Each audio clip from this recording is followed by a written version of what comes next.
Ladies and gentlemen, as you join the DVD extras of the podcast, currently my co-host is doing a deep dive search. Yeah, for the record, the movie that features a vagina with teeth is in fact Thirst, which I do have.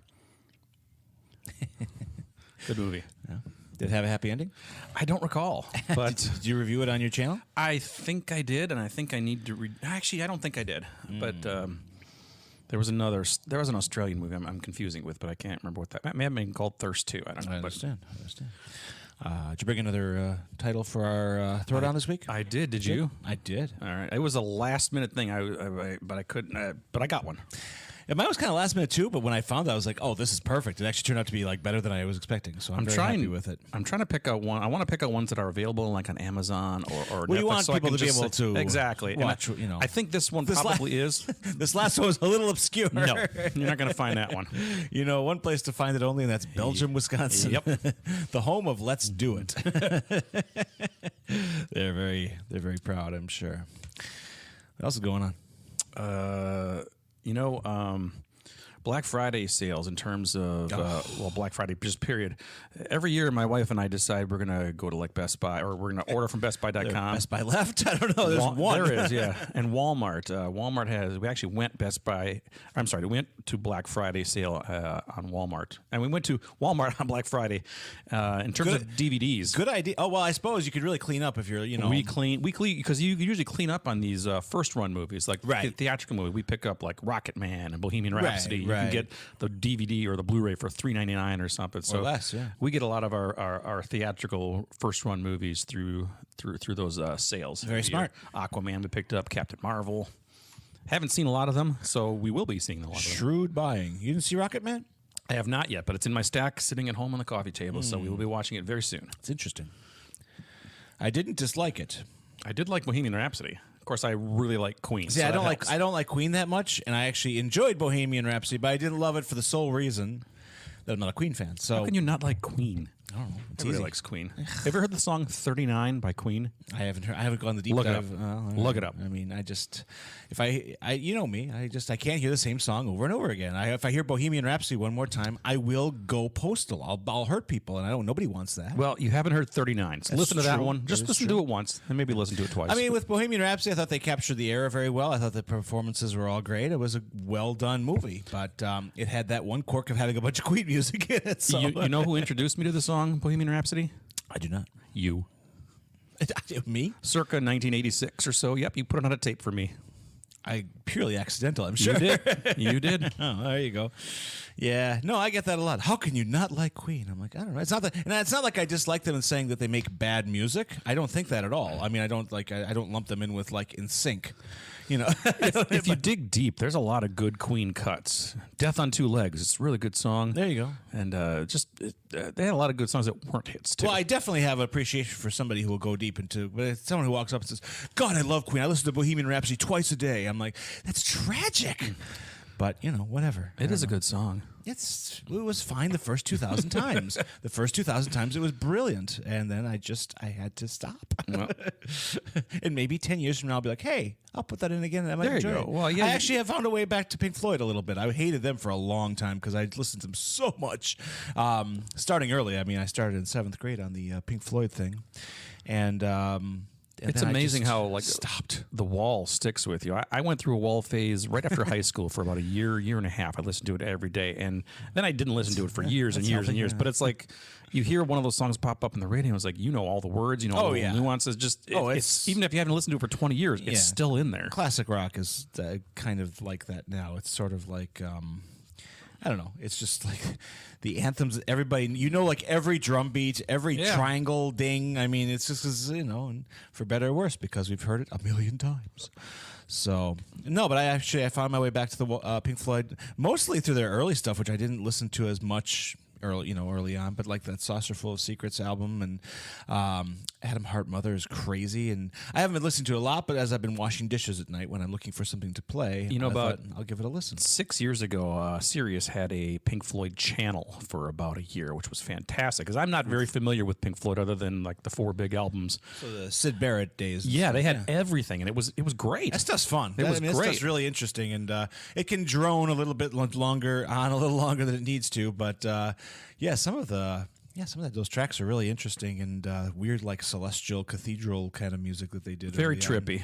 Yeah. I mean, just but a little of everything there. My favorite Pink Floyd song that is not well known, something called "Free 4." Familiar with it?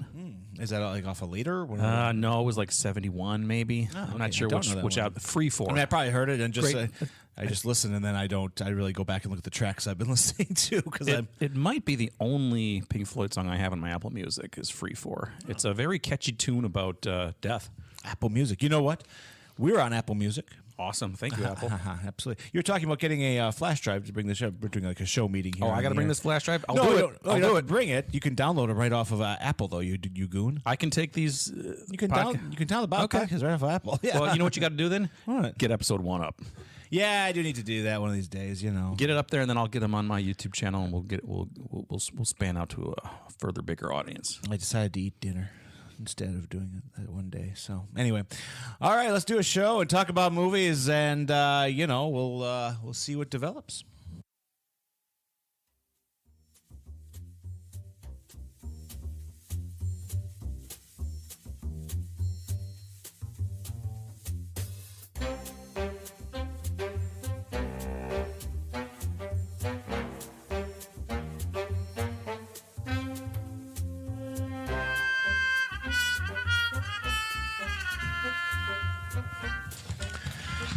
It's Sunday, and it must be Front Row Center Day, the day where two goons from Wisconsin talk about films. Whoa, we sound a little weird here. Hang on, let me turn a knob. There we go. That's a little better. Hey, I'm Jeff. He's Bert, and he's on a channel called Schlockmeisters.com. Not Schlockmeisters.com. You should reserve Schlockmeisters.com. Maybe I should. Getting to that point, I guess. But no, he's on YouTube as Schlockmeisters, and you're the only Schlockmeister on YouTube. Yep. That's not there exactly was one true. before me, but that was also me. They asked him to leave. So They did. We do movie reviews here every week on CPL Radio. We are the only movie review show at this time, and usually it runs about an hour long for you new listeners who are, who are just brand new to us. We're glad you're here, and I'm a little loud in Bert's ear. That's just because, yeah, absolutely. That's an adjustment we'll have to make at the commercial break, I'm afraid. So You're always screaming at me. I have been for years. Usually our arguments are legendary. So, and hopefully we'll have some of those legendary arguments here on the air, because we've been getting along way too well for a movie review show. Maybe we'll bust each other's. Why don't you watch The Souvenir? Or we'll just dig out Transylvania 65000 again. Or you know what? Todd Haynes movie, Safe. Oh, I love Safe. Yeah, shit. All right, there we go. I haven't seen Safe in a long time, but when I watched it, I enjoyed it quite a bit. Have you seen any other Todd Haynes movies? I have Superstar, Karen Carpenter movie, and I just saw something in the theater that Todd Haynes directed, and I can't remember what it was. Or did we watch it on? You probably watched that one based off the book called Wonderstruck. That wasn't it. Oh. We literally just watched a Todd Haynes movie this week, and I can't remember which one it was. Well, there you go. He did a film called Far From Home. Far From Heaven? Far From Heaven, excuse me. Yes. That's the one. Yeah, the one we did this week, I'll probably tell you very shortly, because I'm going to give you... Oh, I know what he did, which we didn't see this week. We were going to see it. We were going to see Dark Waters last night, but we saw something else. What is Dark Waters? It's a brand new movie. It's in the theater. It's about the guys, the attorneys went after DuPont, I think, for, Monopoly or something. I don't know exactly what it all is, but it's... Interesting. Yeah. All right. Well, the three movies, we've actually switched our thrust. Sounds kind of dirty, but we've switched our thrust to more streaming material, mostly because of the complexity of getting to the movie theaters frequently. Although I have a feeling we're both going to see a movie next week that we probably could talk about. What's going to happen if you don't see this movie during the week and you see it on Sundays like you've done the past few years? We're going to be sitting here next Sunday. I will have seen it. You will not have. Nothing better than a little on-air tension. I might grill you and try to get information out of you. I'll pump you for information. You want me to spoil it for you? Okay. We should do a show about spoilers because this whole thing is really interesting, and I would love to have a conversation about this. It won't be this show, however. But by the way, I have not read anything about this new Star Wars movie. I don't know anything about anything. Trailers? About anything. Seen the trailers? I've seen the trailers, of Okay. course, yes. But nope, I don't want to know. Interesting. Just want to go into it blind. All right. Well, we're going to talk about that at some point in the future because I have people now who are so like recoil in horror at the. I won't see any trailers. I don't even want to hear the title. I mean, they get really weird about it. They get to the point where it's just like, I mean, you got to know a little something about a movie. I have a feeling this whole like spoiler terror that's encased movie view, is kind of. Well, let me tell you something weird. The new Star. Okay, well, here, before you tell me anything, I'll tell you this. If a movie, and this is my contention, and I would always tell people this, and then they give me the look, and I know the look, and you'll probably give me the look when I tell you about this. And you can't hear the look, but maybe you will be. He gives the look so good, maybe you could hear it over the airwaves. If a movie can be spoiled by someone telling you the ending, then it wasn't a very good movie to begin with. That's bullshit, and I will stand on that to my grave. Okay, so fine. So what's the first? Because they're talking about the ending. The ending usually encompasses about 3.5 minutes of film footage. A reveal or the ending. So what about the other 2 hours that you were there for? Why is that? Why is that no longer valid? Why is it invalidated? Oh, the acting. Someone spoiled the movie for me. Therefore, the acting was bad. The directing was bad, and it was poorly lit. You have a point there, This is but crap. I would rather not know. I would rather just be. I understand. On. Oh no, I understand that, but I'm one of those who's not like But the extreme that people take the spoiler thing. And I don't know if you've been around it. I've been around it quite a bit, where someone says, "Oh, I saw that movie. It was funny." Hey, spoilers. No, I don't get that extreme. There are spoiler extremists out there. They're like jihadists. These They're are the crazy. people who love slipcovers on their Blu-rays too. Yeah, they might be. Yeah, well, you got me there. That's probably true. I mean, but it's really weird. It's kind of taken, and I'm of the opinion that if someone told me tomorrow, hey, and this is not, spoiler. This is not a spoiler. Don't say it. I don't know any. No, baloney. This is not. If we find out that Rey and Kylo Ren had sex prior to the Force Awakens, and they're both their own child, I don't know how that works. Hey, do the math.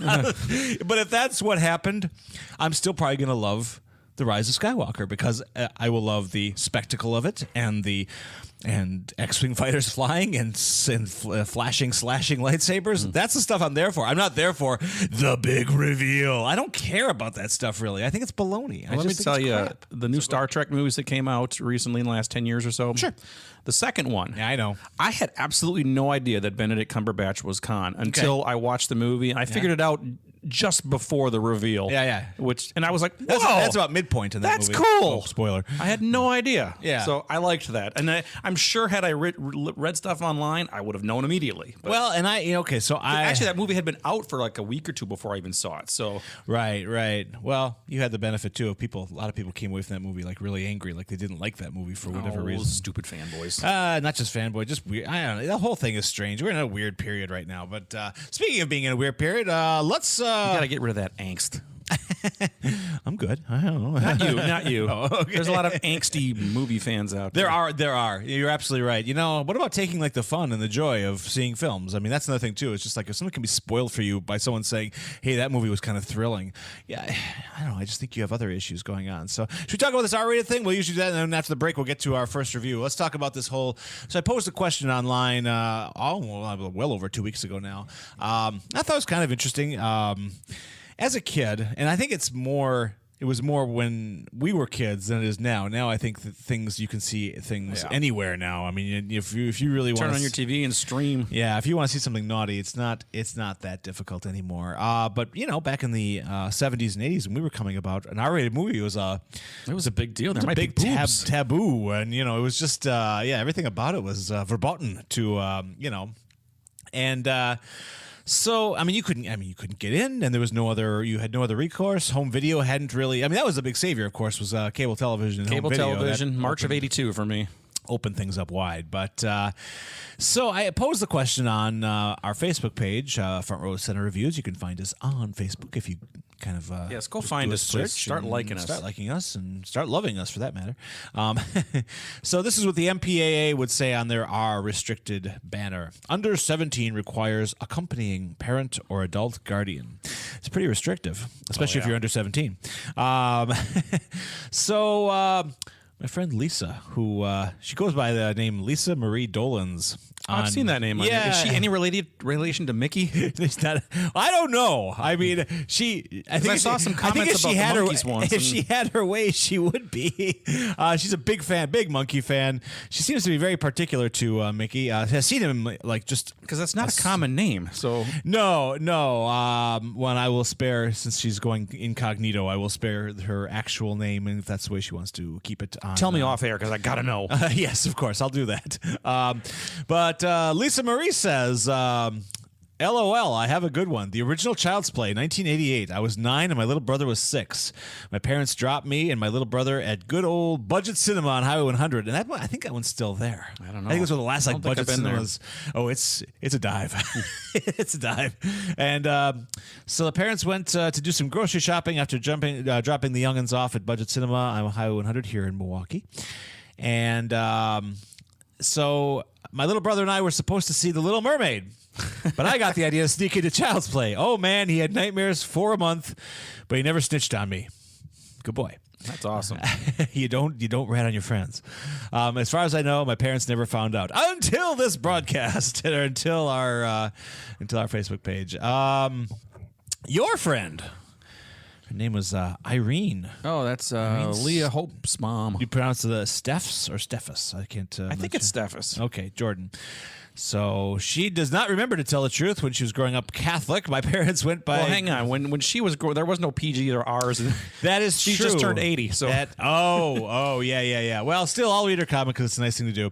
When I was growing up Catholic, my parents went by a group called, I believe, the Catholic Legion of Decency. Oh boy! I bet those are some wild parties. I remember arguing with them about a movie I wanted to see, and it was on their don't see list. It was probably Baby Doll or. What's Promises? Yeah. what is one by Elie Kazan? Or Russ Meyer movie? Oh, and there was the one that The Moon is Blue, where they said the word virgin. And I remember they made a joke about it in MASH. They said, well, they did say the word virgin. And Hawkeye says, yeah, because everyone was. So it was kind of tame. But I think I went anyway and then confessed in confession. Were there ever any other ratings? And so I don't think ours started until probably like 70 or 71. Yeah, I think it was, if not the late 60s, early 70s. PG used to be known as GP, too, which is weird. Back in like the late 60s, they called it like guidance parental. I don't know if that was... Yeah. No, it was like... Because Midnight Cowboy was in 1969, and that was rated X, actually. And that was before X was associated with pornography. Right. X. Just certificate. Yeah, exactly. Got to be 18. It's interesting. So, what about you? What? So, with we made a distinction off the air. We'll say initially with your parents. What is the first R-rated movie that you? It wasn't actually with my parents. I don't think. Well, I had a. You had a cool uncle. I had a cool mom coworker. My mom's coworker Mary loved horror movies, and somehow she knew I loved them too, even though I hadn't really seen any yet because we didn't have cable yet. You love the idea of them. Yes, but in 1981. She took me, or 81, 82, she took me to see The Howling and American Werewolf in London. She also took me to see Ghost Story and Friday the 13th Part 3 in 3D. Okay, so that's a lot. What was the first? It was either Howling or American Werewolf, whichever one came first in 1981. I'm not sure which one was released first. I have to go look in the calendar. Yeah, but I actually got my dad to take me to The Howling a second time because I enjoyed it so much. I convinced him to. So I actually saw The Howling in the theater. I think I was 9, twice. Did you have nightmares? No, not at all. Loved them. I never had nightmares either. I mean, I don't actually. I'm not prone to nightmares, so I don't. I mean, I've had nightmares in my life, but never something caused by a movie. Huh. The Howling came out in April of 1981, and I'm pretty sure American Werewolf was later on. So, well, you beat me by about 4 years. Now, that being said, and you're a year older than me too. I have to say.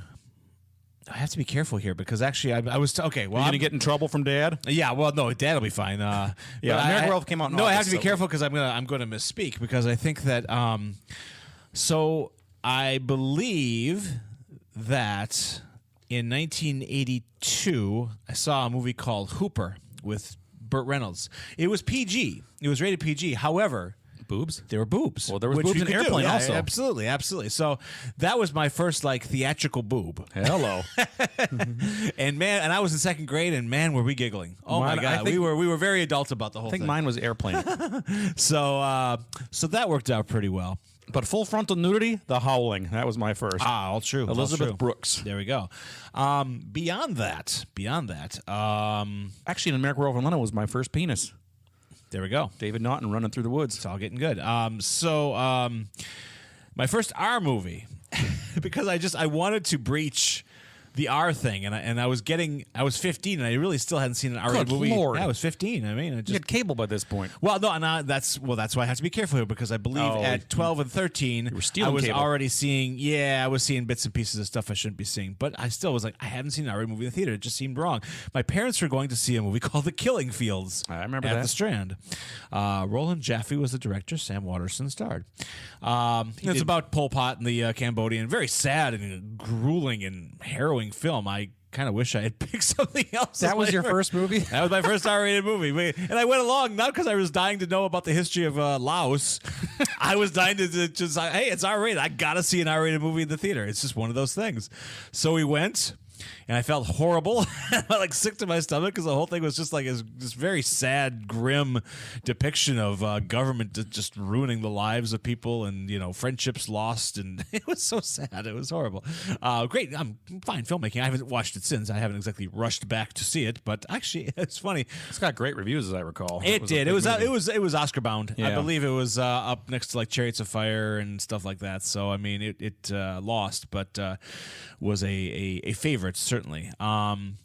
Now let's talk about R-rated movie on your own. in Yes, the I know theater. what mine is because I do. remember. I do too. I know mine. I'll give you mine first. It Go was, I believe, I was a senior in high school, and a bunch of the kids were getting ready to go. Oh wow, I beat you on this one then. You probably did. They Wow, all by wanted 2 to years. see The Lost Boys. Oh sure. And I was scared because I was either 16 or 17, depending on when it came out. Sure. And well, 17's fine. oh, that's true. No, then maybe it was my junior. I don't know, Okay. but I saw it with my friend Dave Swadek, and Okay. sitting behind me was Brad Strofe and Okay. Chris Stoutinger. Oh, it was like a. It was a packed house of teens. Not my scene, but I remember where I was worried. It's like because I looked very young with my bowl haircut and everything else, Right. and I looked like I could be 12. He still has that bull hair. Yeah, It's nice. What's left of it? But yeah, I got in just like everybody else did. and All right. The Lost Boys was it. So my approach was a little weird. We when we moved to Milwaukee, there was this amazing phenomenon because living in Manitowoc and Two Rivers, we had 3 theaters, 3 screens. That's just how it worked, Yep. That was the norm. When we get to Milwaukee, there's these things called multiplexes, and up the road from us in Brown Deer was one called Northtown. It is currently a storage facility. Further up the road was a theater called Mill Road, which at that time in like 1986-87, Mill Road was fine. Now the Mill Road area has unfortunately economically downgraded itself. Rather By the way, I was sadly. either 15 or 16, depending on Okay. Lost Boys. So then we're kind of in the same zone here. So I at fall that of point 87. at that point I was quite the film snob. Richard Wheeler helped me along in that one, and so I loved David Lynch at that time. We loved everything David Lynch did. We read about him and we obsessed over David Lynch. Well, Blue Velvet was coming out. oh yeah. So it's a Sunday night. I believe my parents. So we're going to the multiplex, and we decided we're going to split off into different theaters. Because we all had different tastes, and that was the beauty of the multiplex is we all didn't have to go see the same movie anymore, and we did that quite a bit. Well, I thought I'd press my luck this night. You and must have been jazzed. I was so happy. So I pressed my luck that night, and I said my parents are going to see Jumpin' Jack Flash with Whoopi Goldberg. And they said 4 for Jumping Jack Flash. I said, oh, actually, you know what? Blue Velvet's about the same time. Can I do that one instead? And my dad's like, oh, yeah, sure. And they went for Blue Velvet. Again, they knew nothing about the movie. So there's little 16-year-old Jeff Messerman in the theater. And, as a Lynch fan, I had only seen like Eraserhead, which is, surreal and weird and gross and everything, but fine. Dune, I'd seen that. And The Elephant Man. And, it was fine. Well, Blue Velvet blew my mind clear across the room. Good Lord. You can still quote that to this day. A highly quotable and absolutely horrifying film, a depiction of small town seediness run amok that, of course, he bent into Twin Peaks later. So, Blue Velvet, and not too long after, I think the week after that, we went to the movies again, and I got to see Cronenberg's The Fly. So it was quite a double win. I actually saw The Fly in the movie theater with my dad. There we He go. took me to that one. There we go. I went alone. I went again, but I didn't really go alone. My dad paid the ticket, but I splintered off to my own theater. See, so that was the beauty of the multiplexes, right? You know, my dad also took me to Platoon and also Return to Horror High. Remember that one? I do. Maureen McCormick and yeah. Philip McKeon. We were gonna go see Platoon, my dad and I, but we had just gone to the Old Country Buffet, and we thought watching that with a belly full of like buffet food wouldn't be a good idea. So we went to see Ishtar instead. Oh. So there you go, and the rest is history. Anyway, this poll is not closed. If you have any ideas of R-rated movies that you saw when you shouldn't have been watching, because that's the best way. That's the other thing great about R-rated films too that I think we've kind of lost. And I'm sad about that. Is that It was taboo. We it's shouldn't no be doing it. It's no fun when you have permission. It's just like drinking. You know, kids, no matter what they tell you, half the fun about drinking is that you're not supposed to be doing it. Exactly. And maybe someone out there is not supposed to be listening to podcasts right now, but they are anyway. So we're going to come back and review our 2 movies of the week and talk a little bit about Cinema Smackdown. We love that. So it's Let's Do It versus Good Morning here on Front Row Center. We'll be right back.